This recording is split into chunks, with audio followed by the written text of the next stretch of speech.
Hi, Matt with E-Trailer. Today we're going to be talking about Buyers Products 43 proof 42-inch long safety chains. And we're going to be mainly talking about how they fit on our gooseneck today. So let's check it out. So these are going to be a great replacement for your older chains. Maybe they've worn down after years of use, and you want to make sure you are being safe when you are hauling anything behind you. Another good reason to replace your chains is if the ones you have before are just a little bit short, and when you are trying to make your connections, it just feels tight and it's not easy to do. That's another good reason to go with a longer style like the ones we have today. Now these are going to be great for anything like your goosenecks or fifth wheels, where you're going to be reaching out a little bit further compared to some other options out there. Now let's talk about if these are going to be the right chains for you or not. So like I said, 42 in length inches, so that's going to be good for most people out there. Now if that's a little bit too much for you, what you could also do is just shorten this down by just changing it to a different length. So in most cases, this is going to be good for most people. Now when it comes to the weight capacity, like I said, these are going to be the 43 proof ones, so they're going to be rated for 15,000 pounds, which would be good for a lot of different trailers out there. If you need something with a slightly higher weight capacity, one that I would recommend is going to be Bulletproof Hitches safety chains, since they're going to be pretty sturdy and they're from a trusted brand like Bulletproof. Now when we're connecting it to the trailer itself, we want to make sure that the diameter of these links are going to be compatible with our mounts. So the diameter of these links here are going to be 3/8 of an inch. And speaking of the diameter, our Clevis hook today is going to be 3/8 in diameter, same as our links.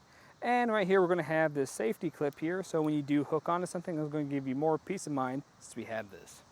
And what's nice about these Clevis hooks is they're not super big and bulky, so if you have a tighter spot where you mount these for when you're storing it, it's really not going to get in our way.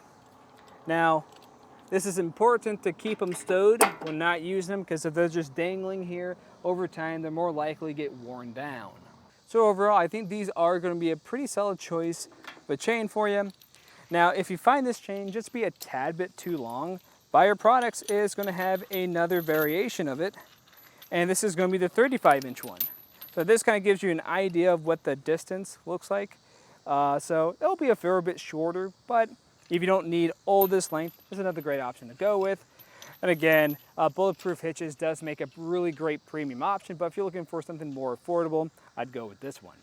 Now when it comes to installing it, it's going to be a pretty easy process, but it's going to be a little bit different for everyone. So I can show you how we handled ours today. So to get this replaced, all I'm going to do is just come over here. We're going to have the pin that's holding it. I already removed the cotter pin. And we're going to push this out of here. And again, your trailer might be a little bit different from how we have ours today. And I'm just going to remove our braking system cable. Just leave that hanging there and set this down. And then I can grab the new one. With the new one in hand, I'm just going to feed that through that loop, put it back into place, and secure it with the pin, and then put the cotter pin back through there, and just make sure I do that on the other side. And one last thing I would recommend doing is just backing up your truck over here and just seeing how this feels when you do connect it to your safety chain loops. If you feel like you still got a little bit too much slack here, you can just use a different link instead until it feels nice and good for you. But other than that, that's pretty much it. If you guys have any other questions, let us know here at E-Trailer. And if you do decide to go with these, let us know how it's working for you. And if you do decide to use it with a different style of trailer, like a fifth wheel, send us how it looks. But again, I'm Matt, and thanks for watching.